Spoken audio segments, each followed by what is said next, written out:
Hey, how's it going, everybody? This is Joey Galvez, one half of your host of Explain Yourself, and I want to let you guys know about a really cool book from our friend of the show, Eli Shockey. This one is called The Greylock, and it's a story where magic is a commodity.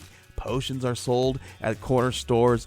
Orcs and dwarves earn a living in cubicles, not on the battlefields. But there are those who resist the house's magic's laws. Branded a criminal and forced to live as a wand for hire, there is a spell slinger they call the Greylock.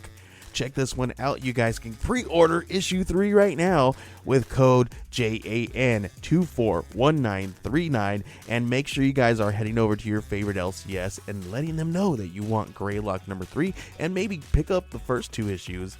You could do that at the Scout web store. So make sure you guys are grabbing the Greylock number 3, JAN241939 at previewsworld.com. Okay, everybody. I have something really cool to tell you about. If you haven't heard yet about Anchor, it's the easiest way to make a podcast. Let me explain here. It's free. There are creation tools that allow you to record and edit your podcast right from your phone or computer. Anchor will distribute your podcast for you so it can be heard on Spotify, Apple Podcasts, Stitcher, and more. You can make money from your podcast with no minimum listenership. It's everything you need to make a podcast in one single place. Now, the way that you can do this is you got to download the free Anchor app or go to anchor.fm, and then you can get started. It's really fun. We just switched over recently here at All Too Real 2, and I'm enjoying it so far. So be sure to check it out and let us know what you think.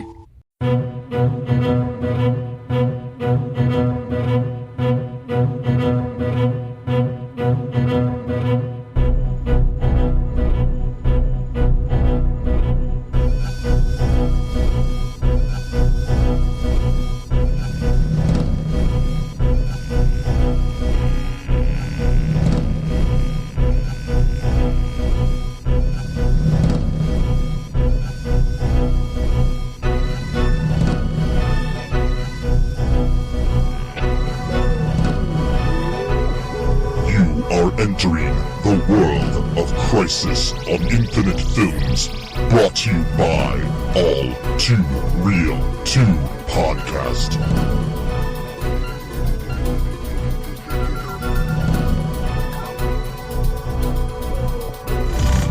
Okay, everybody, welcome to the latest episode of All Too Real 2.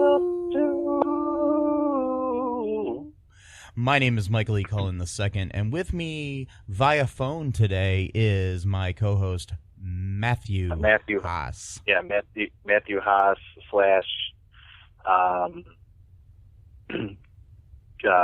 Killer Frost / Elongated Man from Earth 79.5. I'm from Earth 77 myself. Because that's the year I was born. But, oh, okay. So, today, this is going to be part of our Crisis on Infinite Films series, but we are actually covering Crisis on Infinite Earths from the CW's DC television series.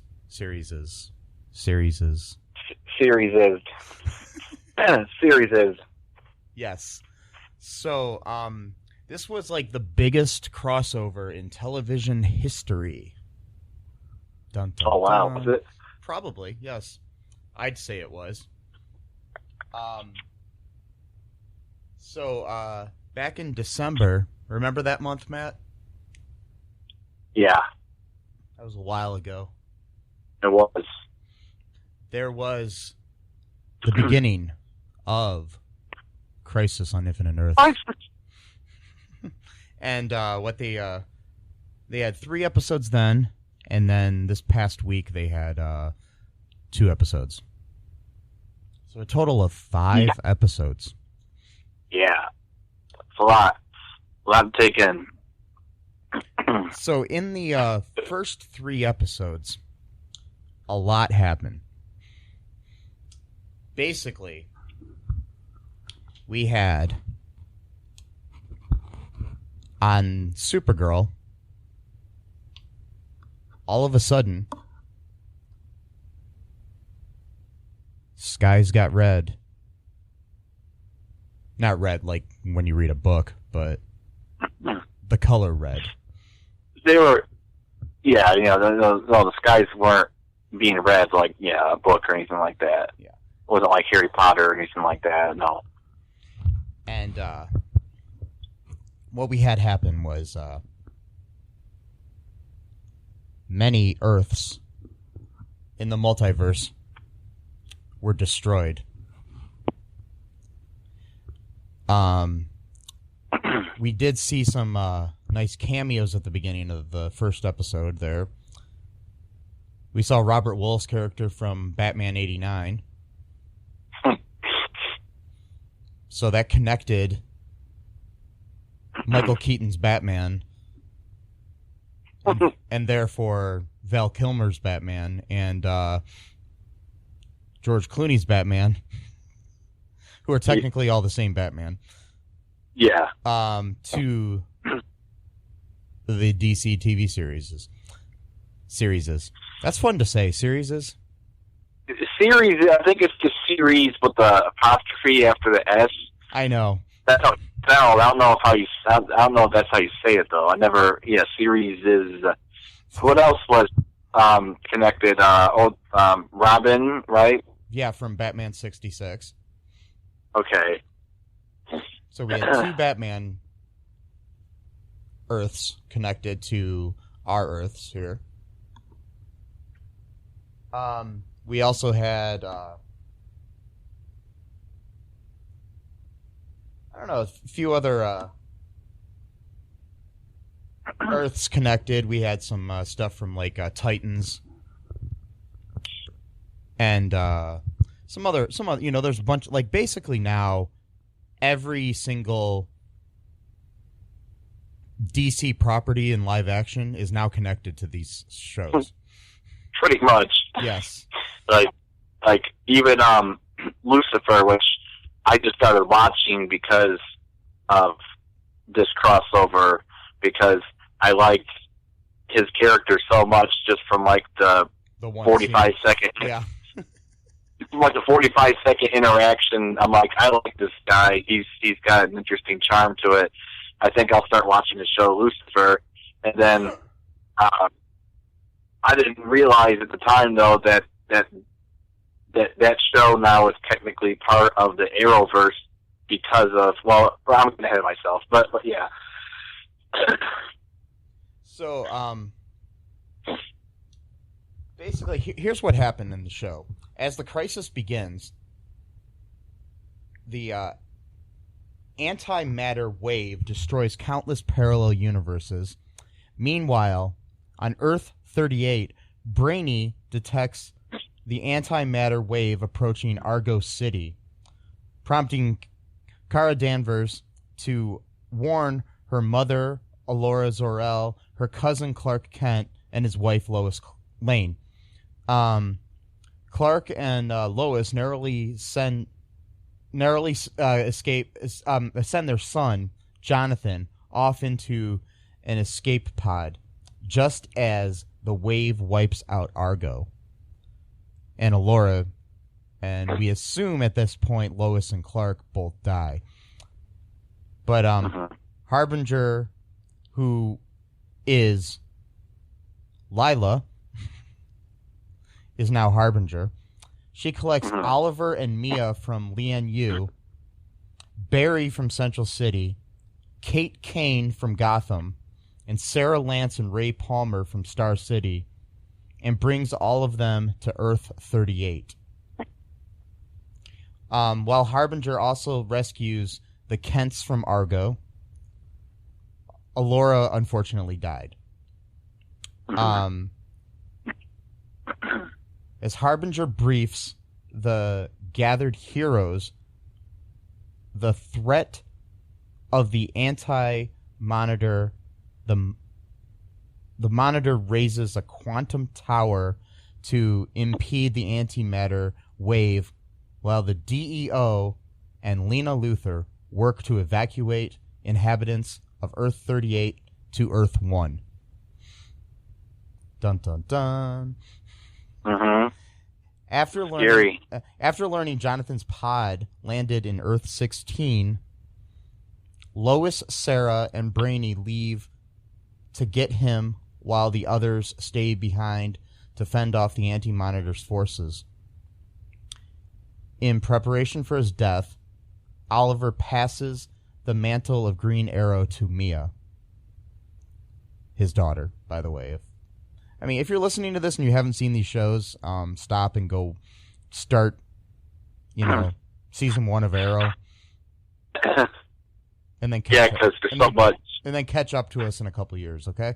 Yeah, it took me an entire year to, over a year, I think, because I think you had me watch the first episode of Arrow with you back in October of 2018, and I just finally finished season 7. Yeah, I finally finished season 7 like a week before season 8 started. I was really close to the fire. But I was watching all the shows, not just Arrow. So. Yeah.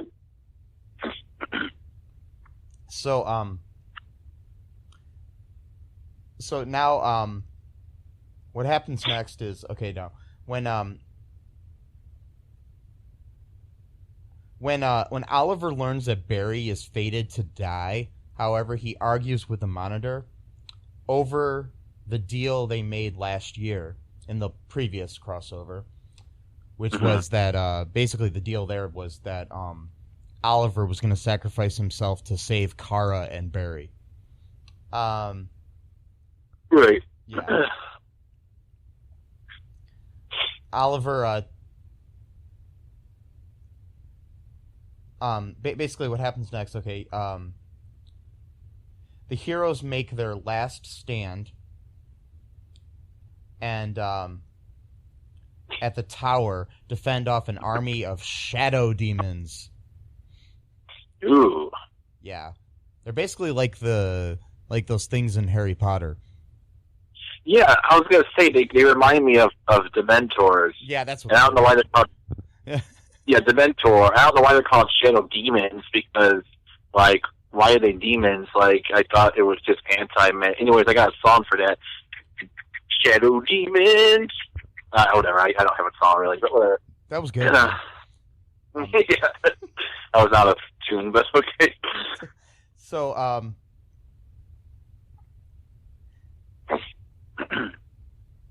basically,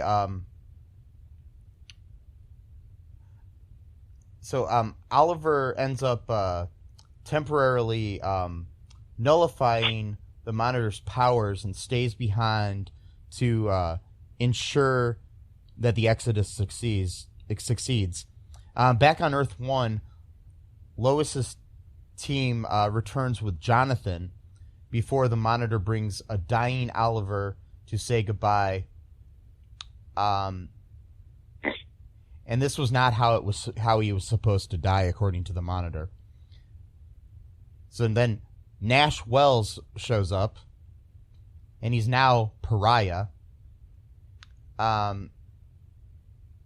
He's a Pariah, which is his name now because he released the Anti-Monitor, and appears and announces that events have changed and everything is doomed.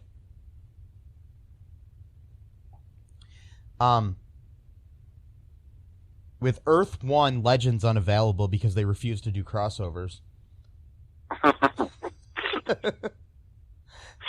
Harbinger travels to Earth-74 to recruit that version of Mick Rory,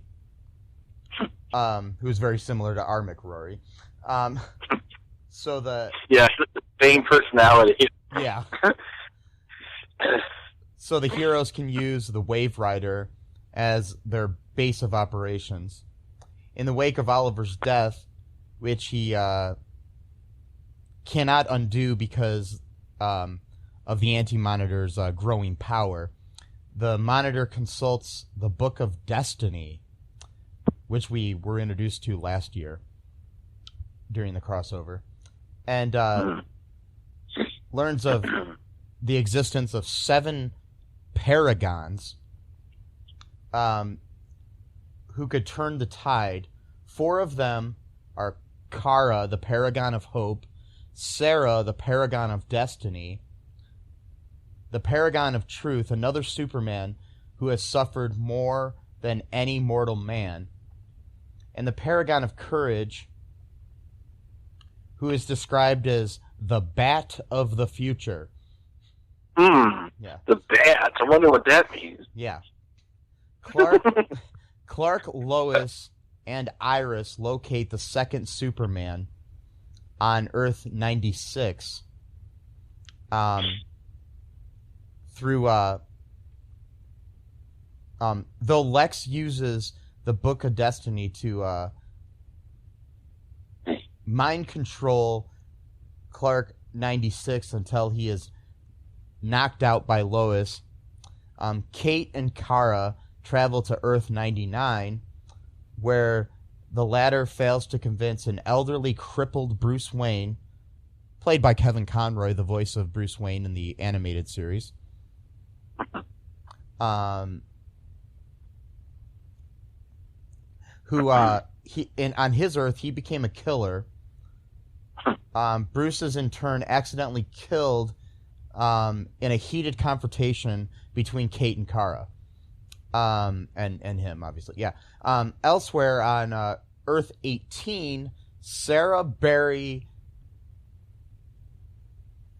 Mia, and John Constantine take Oliver's body to a Lazarus pit in an attempt to rescue him, but accumulating antimatter across the multiverse prevents them from bringing his soul back. Now back on the Wave Rider, the Monitor tasks Ray with building a Paragon detector, you know, like you do. Easy stuff, easy work. Yeah. Which in turn identifies Kate Kane as the true paragon of courage. Unbeknownst to everyone, Harbinger is secretly contacted by the Anti-Monitor. Then, with Cisco Ramon's help, Ray Palmer's Paragon detector identifies Barry as the Paragon of Love and John Johns as the Paragon of Honor. And up until now, never seen character, Ivy Town scientist Ryan Choi as the Paragon of Humanity. Ooh. In the comic books, Ryan Choi is the second Adam. Oh, okay. So yeah, he becomes Adam after Ray Palmer in the comic books. So okay, yeah.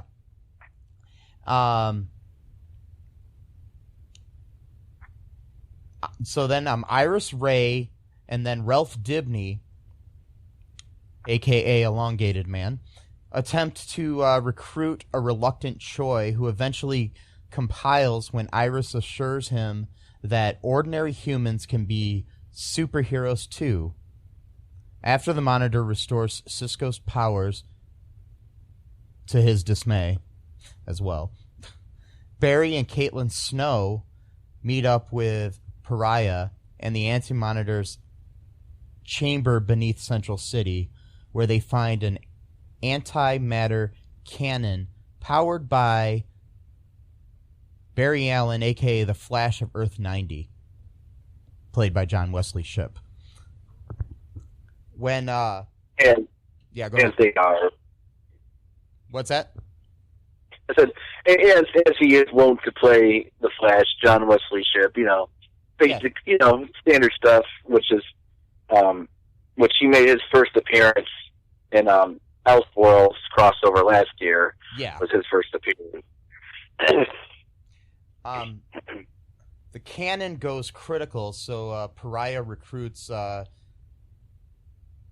Jefferson, a.k.a. Black Lightning, from the recently destroyed Earth-73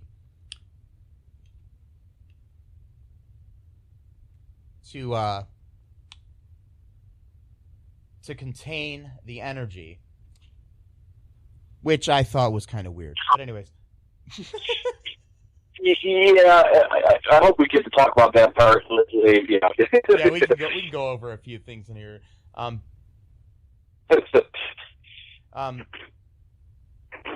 Our Barry then volunteers to destroy the cannon, which would result in his prophesized death.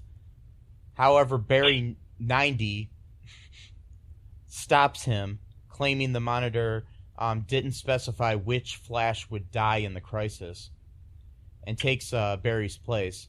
Meanwhile, Constantine, Mia, and Diggle visit Lucifer on Earth 666. Get it? Get it? Yep. To help in entering Purgatory and retrieve Oliver's soul. Before they can leave, Jim Corrigan appears so he can bestow onto Oliver the Spectre's power. I thought it was funny in that scene too, because there is a Jim Corrigan on Lucifer. Or no, on Constantine, the TV show, I mean. And, yeah, I mean, on Constantine. And then Constantine says on there, you know, when the guy introduces himself as Jim Corrigan, he says, "Not the one I know," or something like that. So, yeah. Wow. So, probably because they couldn't get the other actor for some reason. Yeah.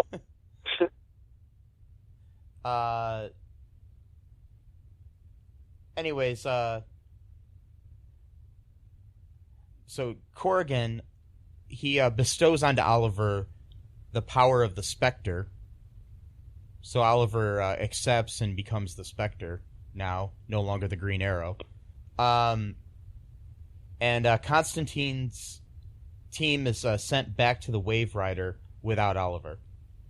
While the heroes regroup, the Anti-Monitor sends a brainwashed Harbinger to kill the Monitor so he can absorb his power and finish destroying the multiverse. Before the remaining heroes on Earth-1 are destroyed, Pariah sends the Paragons to the Vanishing Point to keep them safe, where they witness Lex replace Superman 96 with himself using a page from the Book of Destiny.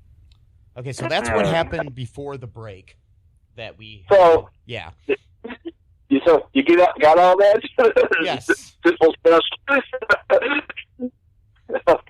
So I was just doing that mainly to recap the audience that's listening, if they are still listening, if you're not bored by me reading a Wikipedia page. And You kind of put your own spin on it, so. Yeah.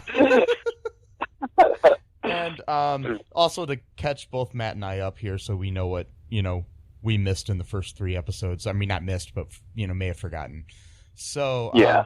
Do you want to take a break now, Matt, and then we'll come back and talk about the last 2 episodes? And, sure. And any thoughts we have on the previous episodes? Sure. Okay, we'll be right back. Hi, folks. This is Michael E. Cullen II from the podcast that you're listening to right now, along with manager Matthew Haas. You got promoted? Yes. Damn it. Okay, anyways, folks, do you like the show Superstore? Well, I don't know. I asked the folks and nobody's answering me. Because they're not here. Oh, but we love damn it. Yeah, we love it, though. Okay, folks, if you like it as much as we do, you're really going to like the Super Story podcast, which is a podcast where Matthew and I go episode by episode and give our little opinions and thoughts on it. Sometimes we have guests, sometimes we don't. Just depends on how we're feeling. Yeah. And, so if you like this podcast and like our little crazy banter, then you should definitely check this out. Or I might get sad, and when I get sad, it gets pretty sad. Yeah, So I can't deal with him when he's sad. yeah, no one can really. So Yeah. So check out Super Story Podcast right here where you get this podcast, Super Story Podcast. A respectable minister takes charge and leads head-on. Minister Dobble Trike may be the foremost politician of textiles. As a minister, I have the utmost sensitivity to these situations, and if anyone's sensibilities were harmed, I would have sensed it. But his petty ambitions will almost certainly lead us to unknown danger. How dare you, sir! Unknown danger has its potential for profit. It's exotic. You can hear Minister Trike and his antics in the radio comedy Magus Elgar. Visit MagusElgar.com to download your copy today. And we are back. Back. Back in black. Back in black. I don't know the lyrics to that song. I don't either, and I don't want to. I know you hate AC/DC. AC/DC is like my least favorite band. Anyways, maybe not my least favorite, but they're up there. Anyways, so we're all caught up to what happened this previous week. When we get back,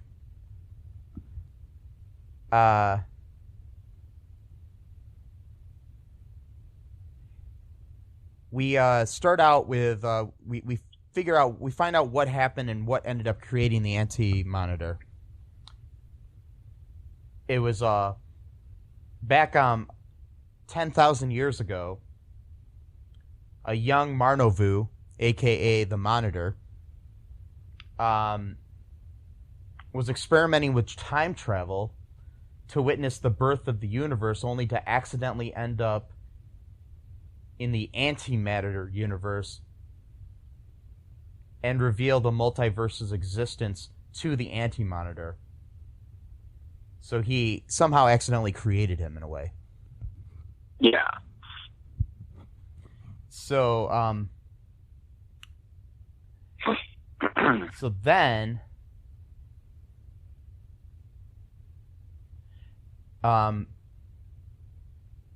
in the months since the multiverse was destroyed, we're back at the vanishing point, and the Paragons have struggled to survive.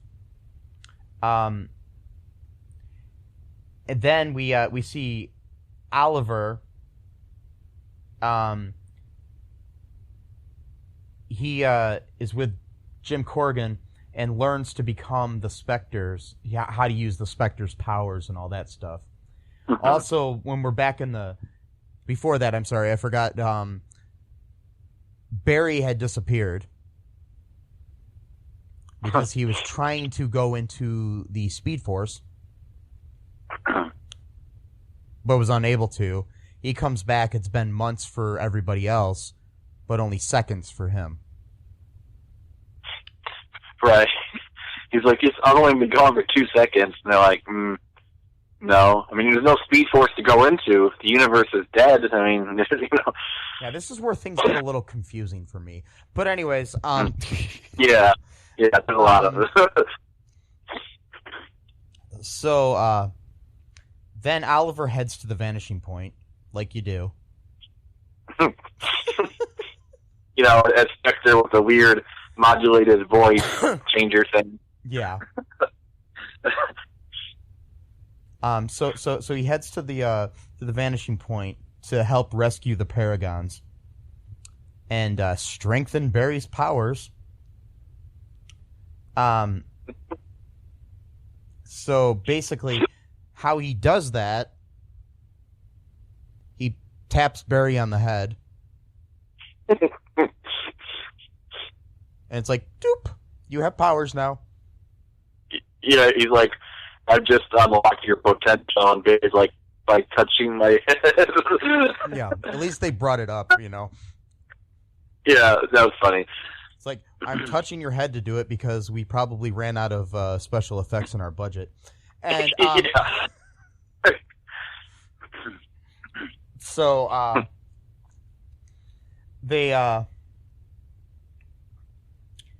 Barry, with his Barry drops off Kara, Choi, and Lex back in time on Maltus, the alien planet, to basically so they can try to stop Marnovu from creating the anti-monitor or whatever.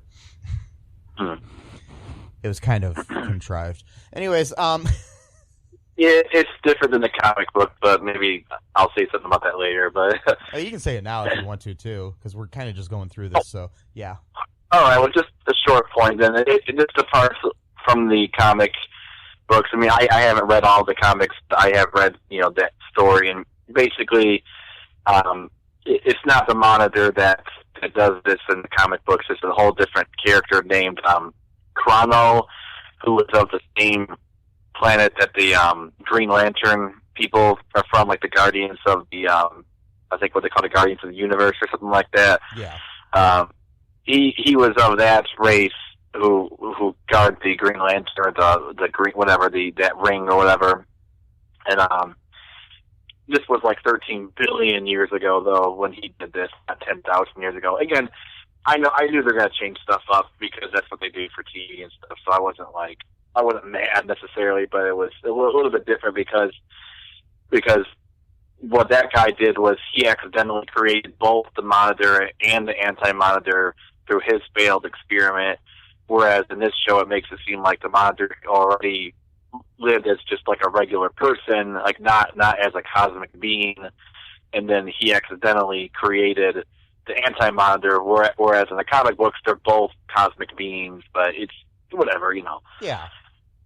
But you gotta change things for TV anyways. I mean, I think, Yeah. So, what we have next is,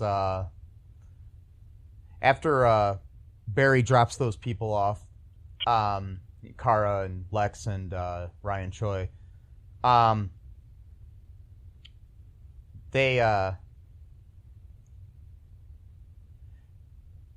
basically, okay, let me see what happens. Okay, they try to convince Novu to not to go through with his plans. So then we have a situation where Barry has to go through the Speed Force and retrieve the rest of the Paragons. Yeah. I was not understanding what this had to do with anything, but somehow... It's because the Anti-Monitor knew what he was doing, and then I guess he captured or was gonna kill them with antimatter, and he was only able to get Kara, Ryan, and Lex to that planet, and then Oliver, as Spectre, was able to somehow put them into the speed. I don't get it either. Yeah, I did not understand this at all, and I've watched the episode twice, and I still... Yeah. I don't understand, because you'd think that if anyone's going to be able to manipulate the Speed Force, it would be Barry, because he's the Flash. And I know the Spectre has magical powers, but magic is different than science, so whatever. Yeah. Okay, it's fine. But anyways, so he has to go back and find these people in these kind of semi-important points in the history of our TV shows. Mm-hmm. And so while Barry's in the Speed Force, he runs into a very surprising guest that they kept under wraps really well, and that is Barry Allen, a.k.a. Ezra Miller from the DCEU. Yeah. So that connects our modern movies to this era.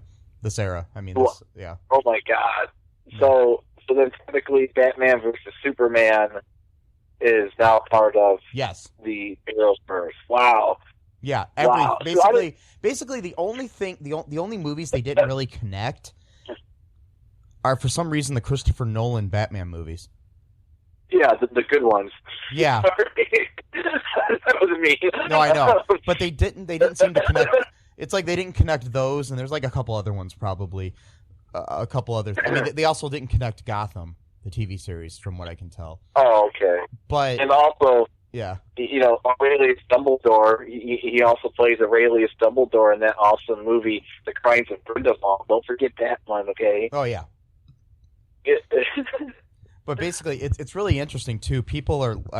I listened to a podcast the other day about Crisis, and in that episode, they were kind of complaining that there wasn't enough action in these things because they had to pay for. They were complaining and trying to say that it was because they had to pay for Ezra Miller. Oh. Which I then read an article right after that. It talked about how they got Ezra Miller. Basically, the Warner Brothers called up Mark Guggenheim, the executive producer of the shows, and said they had already shot everything. They had finished the episodes. They had the whole Crisis filmed at that point, and they said, "Hey, is there any way you can fit Ezra Miller into your Crisis?" And Mark's like, "Of course." And then, but he, which I think is really cool though. He says, "Let me talk to Grant first." So he went and talked to Grant Gustin and said, "Would you be offended if we had Ezra Miller in this?" Which is pretty cool because he didn't want to, step on the Flash's toes. Right. Which you can't do because he's so fast. You can't really step on Right, exactly. Yeah, anyways, you could try. Yeah, but, and Grant was all for it. He thought it was a really cool idea. And then they shot the scene. They snuck Ezra Miller up to Vancouver and shot the scene and kept it very secret, and nobody knew. Not even the other actors in the show. Wow! Like the only person that really knew was Grant and the crew that was available, on set. Wow. Yeah. So what was that supposed to be about though? Because I thought he was supposed to be talking, he was supposed to be seeing memories and stuff like that. So what was that supposed to convey? Him meeting a different version of himself? I got a little confused on that, but I think from what I've read is basically that was he's because he's out of time, so he's actually traveling in time when he's going into the Speed Force. Okay. And basically what ended up happening is Ezra's Flash kind of ended up in the Speed Force too and was kind of freaking out because he'd never been there before.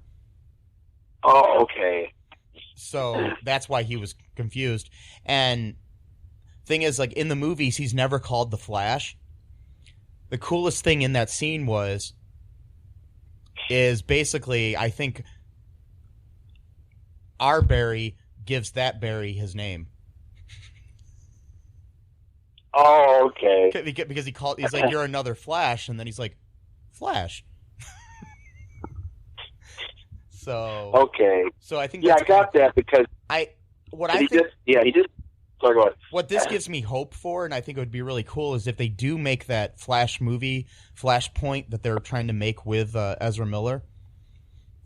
It'd be really cool if they had this scene in that movie. Yeah. He ends up in the Speed Force and fucks up, and does Flashpoint. But while he's in there, he ends up running into Grant Gustin. Yeah, that would be pretty cool. That'd be pretty cool. I really hope that happens. And then I won't be as pissed about the fact that Grant's not the Flash in the movies. Right. Because I think Grant is the best Flash there's ever been. I mean, John Wesley Shipp was good, but,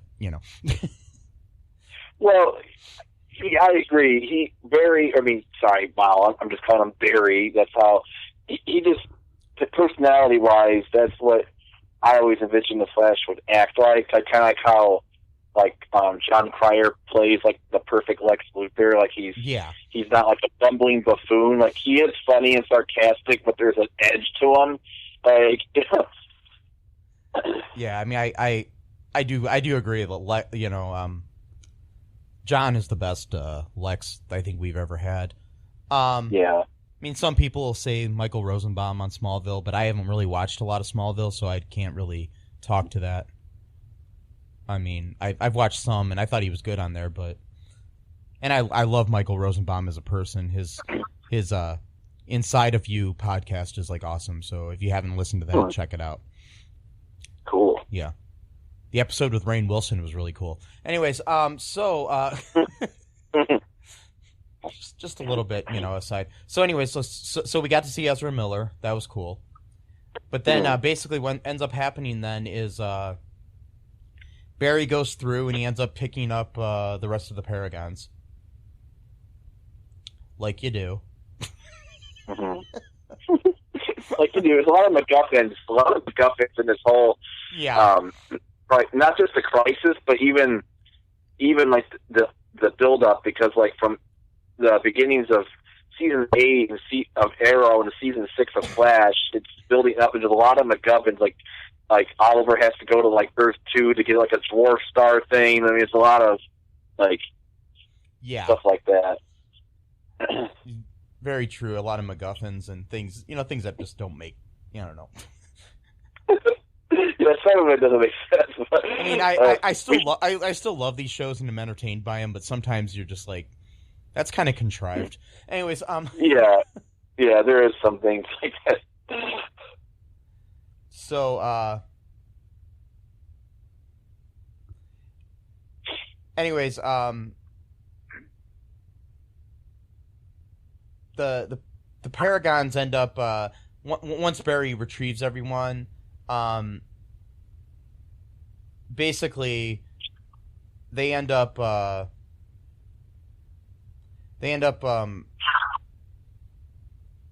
realizing that they can destroy the Anti-Monitor, or they try to. But they basically, because they realize that they can't stop the Anti-Monitor from being created, because regardless, he's going to be created in some universe in the multiverse.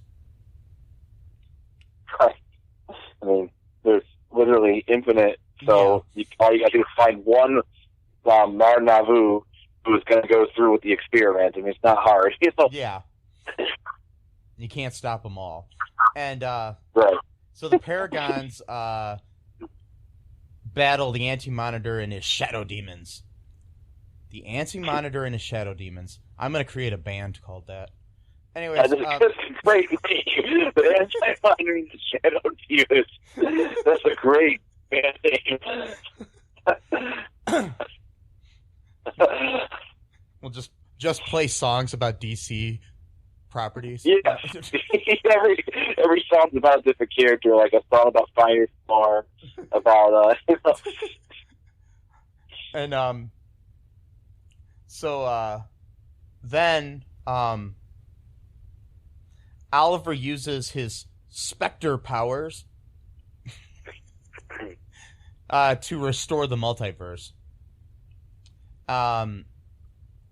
With the Paragons providing additional assistance via Lex Books of Destiny, and they all kind of just stare off like the Care Bears. I'm stealing that from somebody I heard that from, but it's like a Care Bear stare right there. Like they're all like, we've got these Paragon powers. We're going to combine and, become like a Megazord. And, I don't know. It's just like, but yeah, it's like just weird. But anyways, they also have assistance via Lex's Book of Destiny page. As a result, however, Oliver dies a second and final time in Barry's arms, like you do. Oh, anyways. I know. That's sad. it was cool and all, but I mean, it was kind of, I don't know, kind of a anticlimactic death because he had already died once before. Right. And it was, I mean, even that one was kind of, well, I mean, that was straight from the comic books for the first one. I mean, that was, yeah. I mean, he was fighting the shadow demons, which again is kind of like one of those things where it's like, yeah, sometimes it sucks, but then it's also like, well, sometimes, you know, even the greatest hero does die in an anticlimactic fashion where you're just fighting off, you know, somebody's goons as opposed to like the big main bad guy or whatever.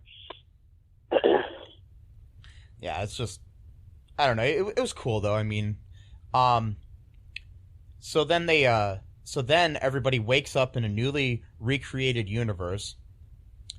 The Paragons discover they are the only ones to remember the crisis, and in this process, Earth 1, which is Barry and Oliver's Earth and everything, Earth 38, which is Supergirl's Earth, and Earth 73, which was Black Lightning's Earth, are all merged into one composite Earth designated as Earth Prime. Yeah. Among the other changes throughout the multiverse, they're the only ones who remember, the Paragons are. So John uses his psionic powers to bring their allies up to speed. So he basically does a little Oliver-like touch on the head and basically can. Instead, he touches him on the temple, not the forehead. Yeah, that's different. Yeah. And so then they all are caught up to speed and know what's going on, and they discover that the Anti-Monitor is still alive, and plotting to renew his destruction of the multiverse. This was after, actually, first off, we had a little Bebo situation. You remember the Bebo situation? What's that? I didn't hear what you said. We had a Bebo situation. Oh, yeah, it's right. Giant Bebo returned. If you don't remember, in season 3 of Legends of Tomorrow, Bebo plays a pretty big role in that entire series, that entire season. And at the end of that season, because they're doing the DC version of the Infinity Gauntlet by having totems, which was similar but not the same, but basically you had to get all 6 totems to work together to create something powerful enough to defeat Lawless, or Malice, as he corrected people, a time demon who was creating time anachronisms in order to basically just damage time to the point that he could escape his time prison. Yeah, these shows are crazy. No. And then they eventually turned into a giant Bebo. Bebo's like a toy, like a fake, like their version of like Elmo or something like that. Yeah, it's kind of like it's kind of like Elmo meets Teddy Ruxpin meets Furby. It's like this cute little blue toy, and they defeat Malice with that. But then, someone is using Bebo to terrorize. I think it's Central City. Yeah. Yeah. But yeah. Anyways. Some magician guy is using Bebo in this one. Tried to, destroy it. So they all try to figure out what's up, and then they destroy Bebo. Which was kind of funny and fun. Yeah. But the first part though, one thing I wanted to talk about before they it was pretty cool when they realized that they were on the same Earth. Mm-hmm. When Kara goes to see what's going on, and she is fighting the Weather Witch, which is from Barry's Earth. Right. And then Barry walks up and he says, "Sorry, this is one of mine." and which I thought was funny. And then they realize they're on the same Earth. And then this old guy comes up and talks. They ask him about, like, have we, what's, he basically says, yeah, there's a, you guys always, been together. Yeah. And cool thing about that guy who played the old guy is Marv Wolfman, who is the writer of the comic book Crisis on Infinite Earths. So they got they got the comic book writer to do a cameo. That's awesome. Yeah. Anyways, certain things have changed on these Earths now. They end up finding out that they can. They end up destroying the Anti-Monitor by shrinking him down. I'm not fully understanding how that worked, but it did. Well, it's like the Ant-Man type of thing, the quantum realm. Oh, okay. But the way he described, the way Ryan Choi described, the paragon of humanity, he said that he'd be shrinking for all eternity. Like, he's always getting smaller. Like, it would get to the point that, like, it would even be beyond the quantum realm where Ant-Man's at, because it just keeps shrinking and shrinking and shrinking till, like, that's got to be, like, terrifying. But I wanted to say something. You forgot the really big thing so far. What happened in the beginning of this episode when Kara is invited to go to a press event? Oh yeah, I was going to bring that up in a second here. Yeah. Okay. Yeah. So Kara's at this press event for the Nobel Peace Prize, and the person accepting the award is Lex Luthor. Ooh. So that'll probably be an interesting story going through the rest of the season, or at least a couple episodes of Supergirl. Mm-hmm. So now, in this world, Lex actually owns the DEO somehow. And has always been a good guy in everybody's eyes. So in Earth Prime, that's what happened. So, anyways, so like I said, they shrank the Anti-Monitor. Once it's finished, sometime later, Barry, Kara, Sarah, Kate, Clark, and John, and Jefferson, hold a memorial service for Oliver. There was a funny scene there too, like where Black Lightning says something like, does this happen often, or something like these crazy. And then Kate says, "Don't worry, I was the new kid last year."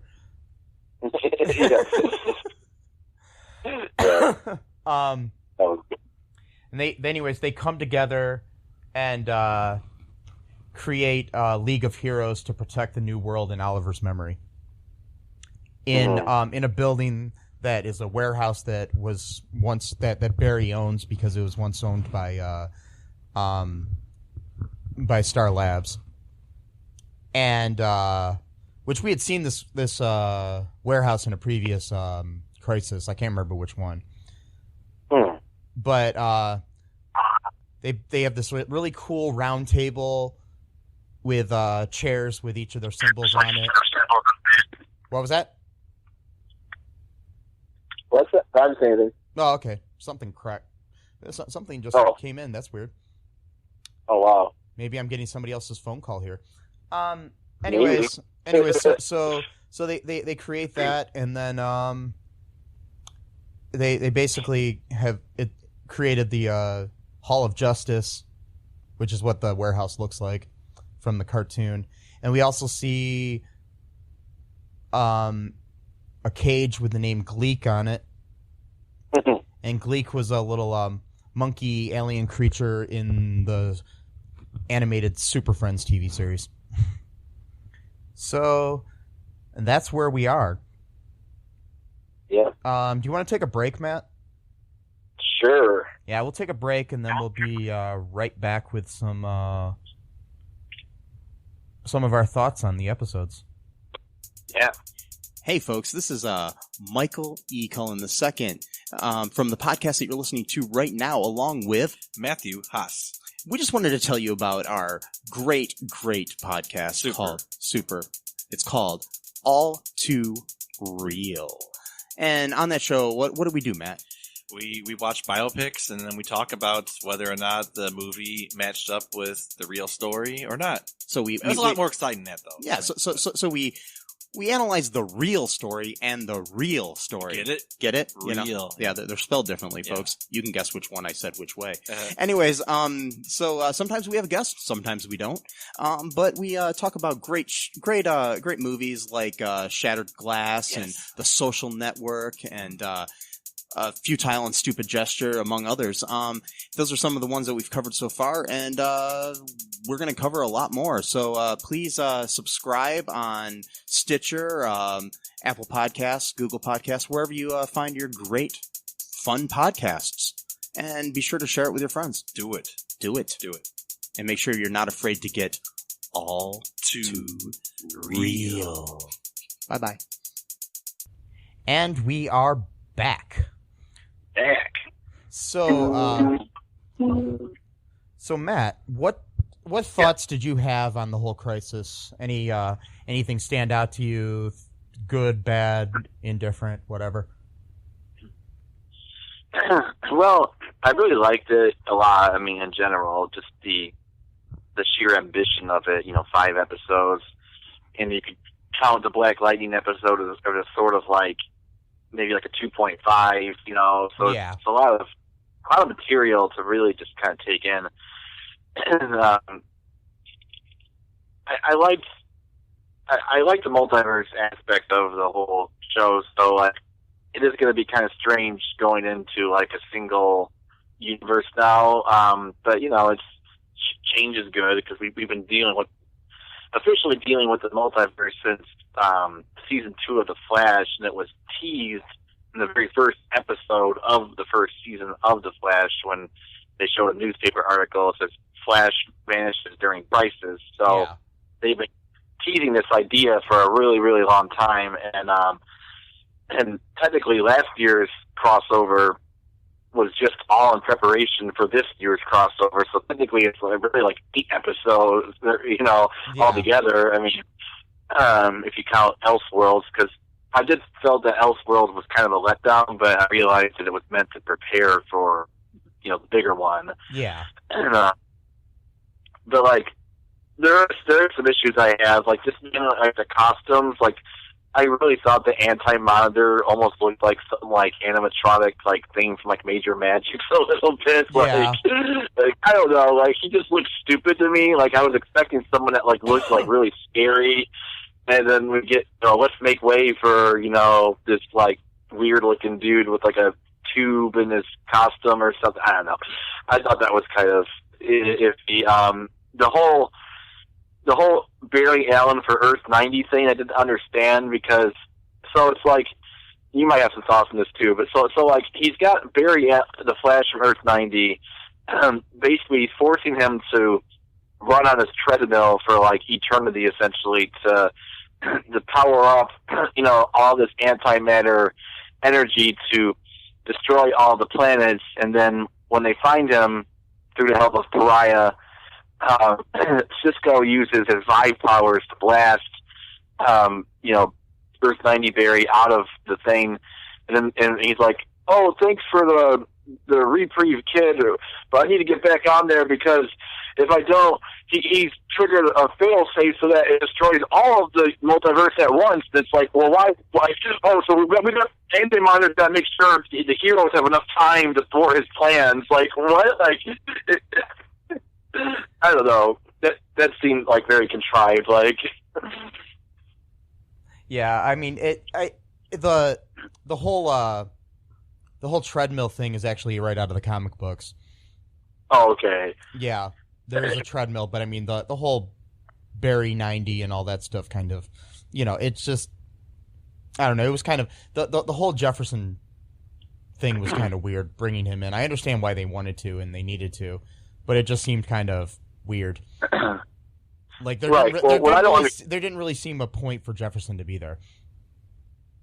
Oh yeah, that part. Yeah, I know he was literally just brought in by Pariah at the last second. Like, oh, you need to help. Okay, the treadmill thing was from the comics. Okay, fine. But what I don't understand though is if the Anti-Monitor's plan is just to destroy multiverse, why does he need to do it in steps? And then if the Flash quits running on the treadmill, he's just going to destroy everything at once. Well, why not just destroy everything at once? But why not be that the main plan, and then the backup plan is, oh, well, I can't do it all at once. I got to do it piecemeal. Why would it be, I'm going to start out doing it piecemeal, but if that fails, I'm going to do it all at once? Like, that doesn't make any sense. It was kind of, it's like you said, it's full of MacGuffins, you know? Yeah. Yeah. That kind of made me feel really weird just watching that scene where I'm like, I got to go back on there because he's going to destroy everything all at once. And it's like, but he's the one that put you on the treadmill, right? Like, so I don't get it. Yeah. Yeah. But, anyway, I don't want to harp on the bad things, but, like, I did like the whole thing where they brought in that clip from the Flash 1990 series. Yeah. And basically, like, said, like, oh, well, that series is part of the Arrowverse now, too. Yeah, and I mean, it basically created the whole, I think they did that after, it was an afterthought from what I read, too. Like, they didn't originally have that in there, but they got one of their editors out there to scour all the episodes and find something really cool to put in there, which I thought was cool. The thing is, it's like, okay, the Earth Prime is cool, and there still is a multiverse. Okay. It isn't like they wiped out anything, because we see at the very end, you got, like, you know, the Doom Patrol and Titans and Stargirl and Brandon Routh's Superman, which there is a rumor that Brandon Routh might be getting a limited series as Superman. Huh. Which could be interesting. Yeah. But they already have another Superman show coming out, so I don't know. But what they were saying is that might be something on, like, HBO Max, like on the streaming service. That's coming out, because they've already got a Green Lantern show coming to HBO Max. And right, yeah. Which Greg Berlanti is writing and producing, the creator of these shows. Yeah, so no word on who's going to be Green Lantern or anything. I think it'd be cool if it was John Diggle. That's just me. But yeah, it would be. But I don't know. It was interesting. I mean, I loved all the cameos; those were cool. So we forgot to talk about in the first part we had Tom Welling from Smallville, which was really cool. Who his character had given up his powers. Right. Which was kind of cool. I mean, that was a cool, unexpected cameo. I mean, it was expected. I knew after I found out about it, but you know, I didn't think Tom Welling would ever do that. But that was pretty cool. And we got to see Lois from that world too, and find out that they had 2 kids. They right. Oh, sorry, go ahead. Yeah, because I was say, and Lois from that show is also the actress who plays Alora now. So. Oh. Yeah. Oh wait, Laurel? Alora. Oh, Alora. Oh, okay. Yeah. You see, I thought that. Yeah. Okay, yeah, that's weird, but because that would be his Anne, but yeah. They kind of joke about incest a lot in these episodes, like when Kara sees Ray Palmer's version of Clark, whatever. Yeah, Ray Palmer's version of Superman. Brandon Routh's Superman. Yeah. There you go. Yeah. Yeah. And she's kind of like checking him out, and then like I think it's Batwoman or someone's like be careful that he's kind of your cousin or whatever. At least they make fun of it and don't just ignore it like the Star Wars movies. But right, they're just like, oh, whatever it is. And Oh yeah, and at the very end, it was kind of interesting too when they showed things changed or whatever. One of the other little cool things was that changed was John Diggle has 2 kids now. Yeah, because Sarah disappeared in Flashpoint and yeah. was replaced by John Jr. Mhm. But now he has both John and Sarah. So that's very interesting because that could have a lot of implications for all of season 7 and season 8 of Arrow, vis-a-vis Mia and Connor and whatnot. Like if that changes anything for the future, Yeah, it'll be interesting to see what happens because they're supposed to be doing a possible spin-off of called Green Arrow and the Black Canaries, or in the Canaries, or something like that. Yeah. Anyways, also we find out that Lois and Clark have 2 kids now. They used to have 1. So right. My feeling on this is, even though Oliver's dead, he needs to start paying child support because he created 2 kids. Wait, Oliver's dad or him? No, Oliver's dead now. Oh, yeah, at least Oliver's dead. No, because even though he is dead, he created he brought Sarah back and somehow gave Lois and Clark another son. So I'm thinking he owes child support to these people because, I mean, kids aren't cheap. No, I don't think there's much money in the Spectre business, though. So I don't know. Yeah.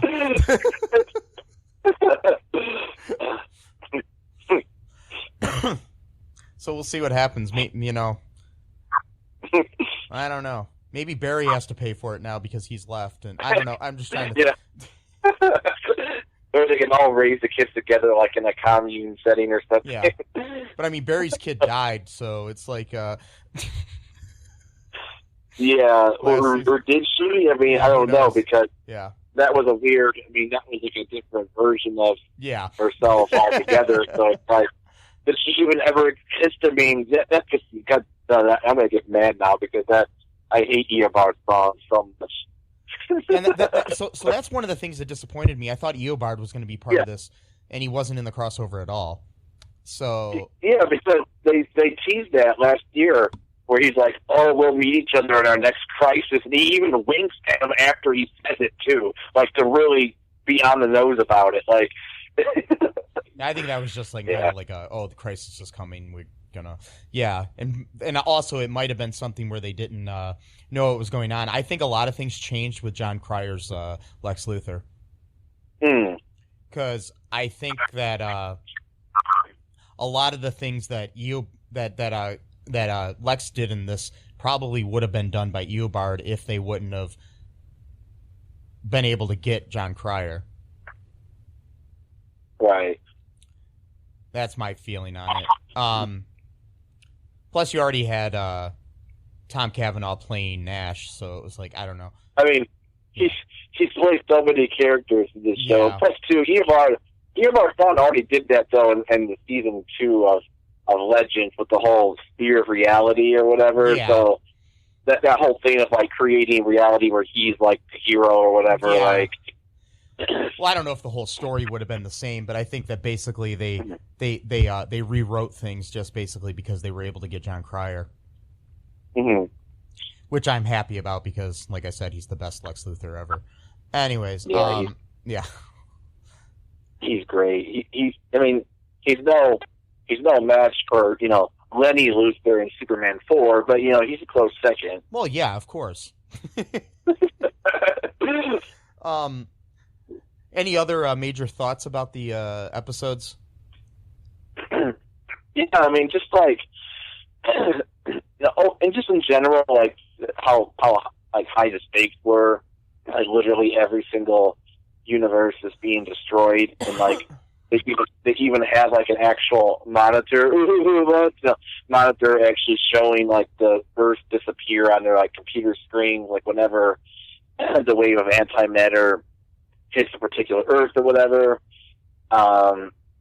You do have I think personally, I don't know, because they haven't, season 5 has not picked up yet, Supergirl yet, but I think they showed the beginnings of Lena Luthor kind of maybe getting away from villain status a little bit, because she even said, of course, if the entire multiverse is in danger, I'll help you save it. But then again, you and everyone else has always looked at me so lowly or whatever, to think of the worst of me or whatever type of thing. Like, yeah, I did see that. I did see the preview for the next episode of Supergirl, the little little trailer for it, and it looks like Lex and her might be teaming up. So who knows? Okay. Yeah, because but she remembers everything. I don't know if John gave her back all the memories or what happened. Oh yeah, okay. But she actually remembers, and she's still, from what I can tell, it looks like she's still probably mad at Kara and everybody for lying to her. Right. I mean, that's understandable. Well, I think she'll probably at some point, because I think Lena has been lied to her entire life, basically, by her entire family. She's finally found, some new friends, and then they keep this huge secret from her. Although at the same time, I was rewatching season 3 of Supergirl with my dad, and she's kept secrets from Kara. I mean, she lied about not having kryptonite, so it's not like she's just like this innocent victim, but whatever. No, just whatever, that type of thing. But but I did like I really liked the season. I mean, the episodes 3 through 5. I mean, I did like the whole Bruce Wayne as turned into a hardened killer. Yeah. Basically, because on Earth 99, because even his house just looks creepy. It's this old mansion that's just falling apart. There's what's the word? Not weeds, but the weeds that attach to your house. What's the name of that? I forgot the name ivy of it. Or something. Yeah, ivy is just growing all over the front part of the house, maybe it was poison ivy. Oh, get it? Because I wonder if that was meant to be kind of a little subtle. I didn't even think about that. A little subtle hint, And he basically kind of he's kind of like a cautionary tale, because he even tells Kate, his Batwoman on Earth 1, saying it only starts with killing one person, and then you get a taste for it, and then you kill another, and then you kill another, and then before you know it, you're pretty much killing every villain, no matter how bad they are. Like before, it was I'll only kill the worst of the worst, and then it's just there is no bar anymore of who deserves to die. Yeah. And he ends up killing Superman in that Earth. Actually, that was what caused the fight between him and Kara, because she had found out that he had Clark Kent's glasses, I think, or something like that, as a souvenir. Yeah, because that's the other thing. That has a basis in the comic books too, because there is I think an alternate world where that happens and stuff. So that's kind of cool that they did that. Yeah. So that episode was really cool. I like that whole darkness aspect, because even when they walk to the front door, I mean, it's all dark, and the dude who's his Alfred, not Alf. I think Alfred. No, not Alfred. The dude who's basically was it Lucius? I forgot his name. Lucius something or Luke Fox. Luke Fox. Well, in Batwoman. Luke is basically Batwoman's right hand man, and and the son of Lucius Fox, who was in the Nolan verse, he was played by Morgan Freeman. Yeah. So yeah. Yeah. No. Right. So he plays that same character in Earth 99, but he's just like Bruce Wayne. He's a really rough, in Batwoman, he's a nerd, but here he's got big muscles and stuff like that. Yeah, and I think that was probably, it might have been the actor just being hey, I got a good body, let's show it off. No, I'm tired of playing the nerd. Yeah. Because they kind of did that with Ray Palmer too for a while, because he was a nerdy guy, and then they show him working out one episode, and I think it was Arrow, and then it could be not me, sorry, Felicity Smoke is watching him work out because he's doing the same exact workout technique that Oliver does, and she's like, oh God, I think I have a type or something like that. So, before we close things up here, what was your favorite part of the whole crossover? I think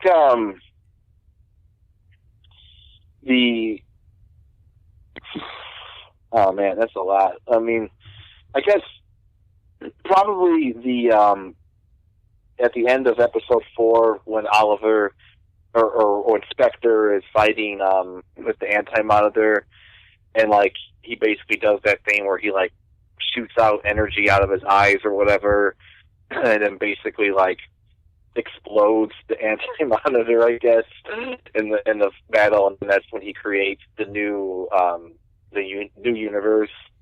That I think that scene, as Spectre / Oliver. I don't know, because he seems like he's both Spectre and Oliver. Like because like he still, his voice is all fucked up because of some weird effect they have on him, but like, and he does kind of talk like almost like you would imagine how a ghost speak. Like there's not a whole lot of emotion, but like he still says the things that Oliver would say. Like when he told when he told Barry to go back into Speed Force, he said, "Run, Barry, run."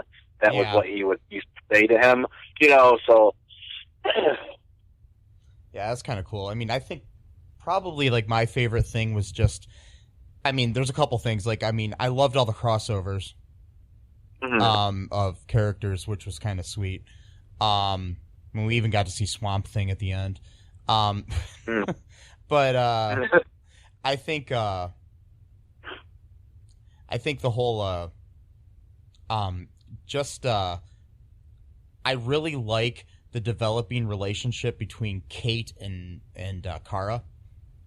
The developing friendship. It's like the world's finest sort of friendship sort of thing, like what Batman and Superman have in the comics. And I think that's going to be really cool now that they're on the same Earth. It'll be interesting to see if they have like smaller crossovers in the future where Kara shows up on Batwoman and Kate shows up on Supergirl or something, Right, yeah. I think, I watched the episode twice, and I don't remember if I heard it right, but when Batwoman shows up in, I think it's episode 5, does Kara, because she gets all excited, does she say, "Oh, look, there's 2 of us," meaning women, or did I hear that right, or did she say something else? I don't know. I'd have to rewatch that. Okay, because she got all, because I was just wondering because they kind of do the whole woman power thing or whatever on that show, and I was thinking since she's the only woman there so far because maybe that's what it is. Yeah, but you do have then Sarah all of a too, sudden, but yeah. Oh, okay, Sarah would. Okay, yes, I forgot. I just wondered because I thought she said, "Oh, look, there's 2 of us," and then she goes "Oh, sorry," because she's hugging Barry as she's saying it or something.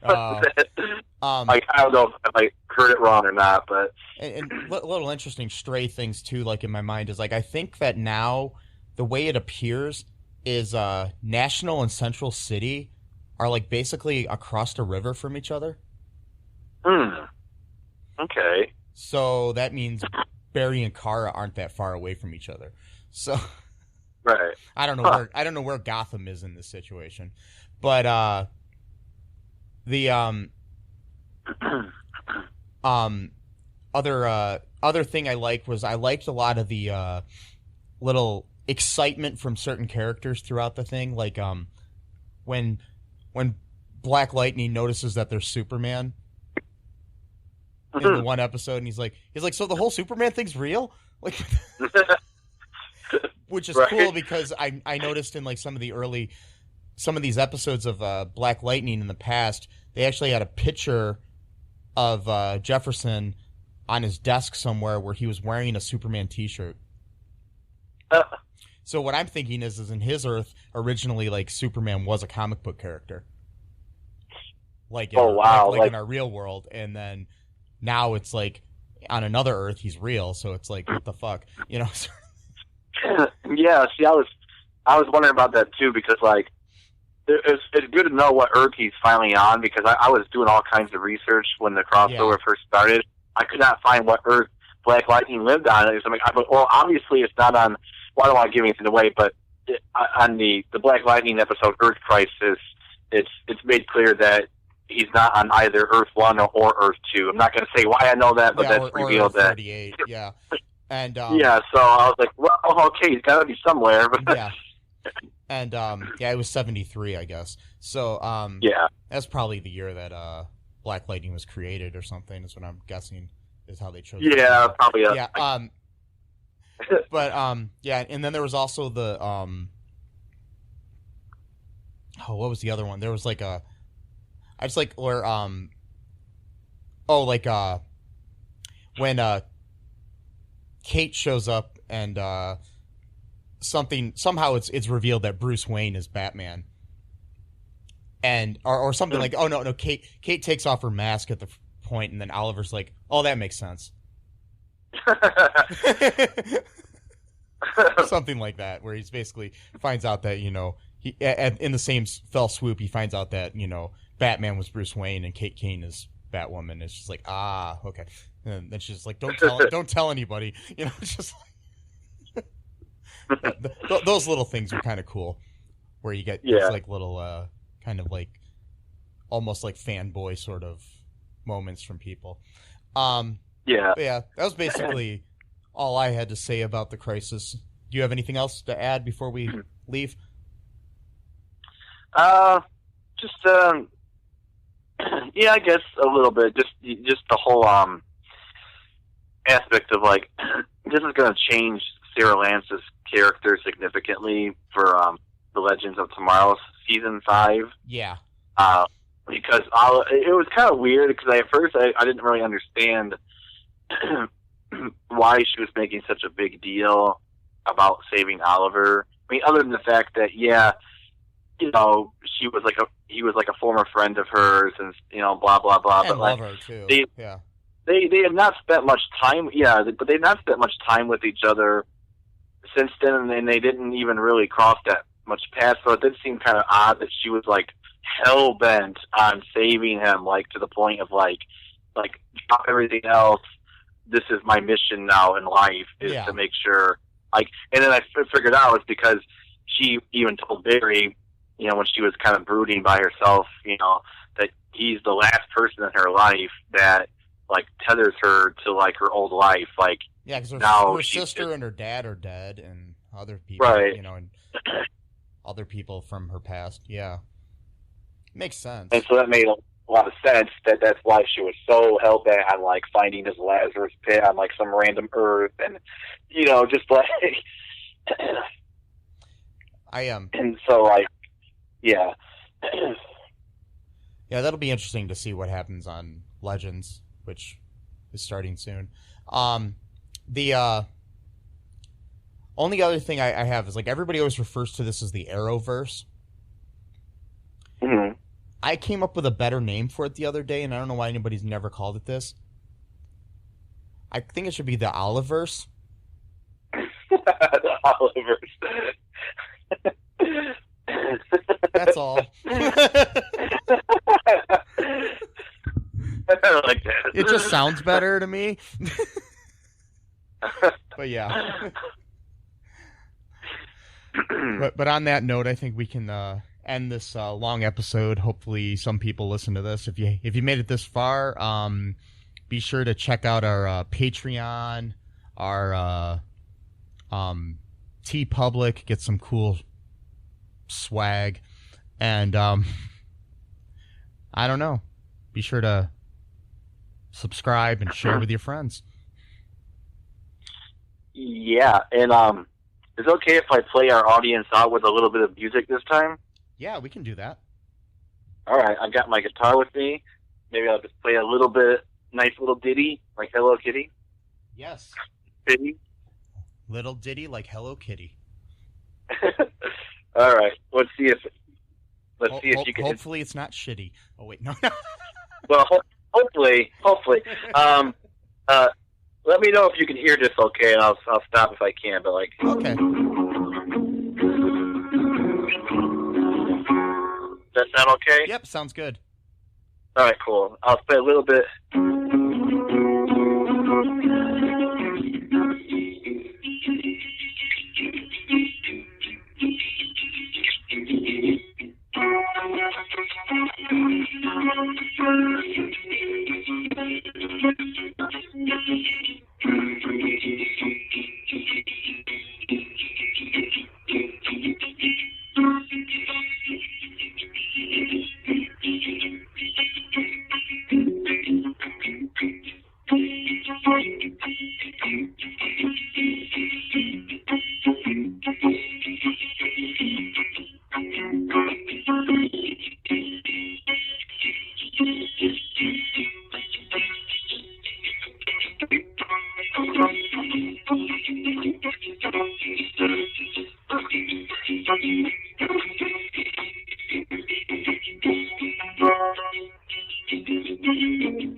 Okay.